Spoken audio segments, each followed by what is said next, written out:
பெரிய காஞ்சிபுரம் நேரு மார்க்கெட் அருகே இயங்கி வந்த அரசு மதுபான கடை இன்று முதல் இயங்காது. மாவட்ட நிர்வாகம் அறிவிப்பு. காஞ்சிபுரம் மாநகராட்சிக்கு உட்பட்ட 4 ராஜவீதி பகுதிகளில் அமைந்துள்ள நேரு மார்க்கெட் அருகே இயங்கி வந்த அரசு மதுபான கடைக்கு அப்பகுதி மக்கள் எதிர்ப்பு தெரிவித்து பல்வேறு போராட்டங்கள் மற்றும் பல்வேறு மனுக்களை அளித்த நிலையில் மாவட்ட ஆட்சியர் உத்தரவின் பேரில் அப்பகுதியில் செயல்பட்டு வந்த அரசு மதுபான கடை இன்று முதல் இயங்காது என அறிவித்துள்ளனர். இதனால் பொதுமக்கள் மற்றும் இதற்காக போராடிய அனைவருக்கும் வாழ்த்துக்கள் தெரிவித்து அப்பகுதி வாசிகள், வியாபாரிகள், சமூக ஆர்வலர்கள் ஆகியோர் வெடிவெடித்து இனிப்புகள் வழங்கி கொண்டாடினர்.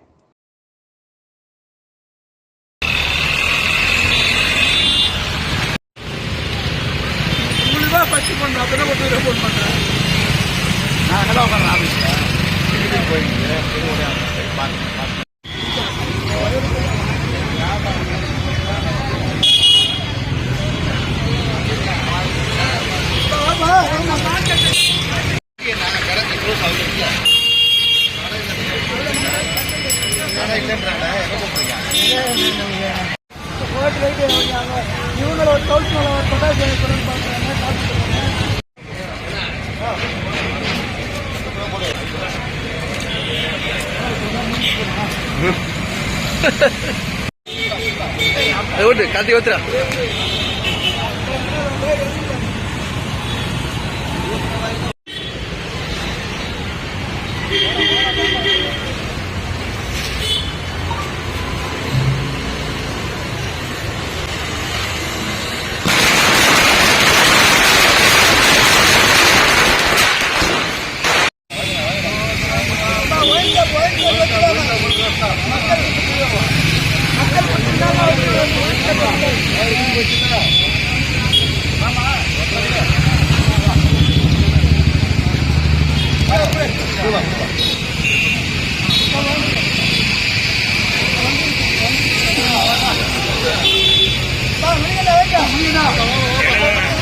குண்ணா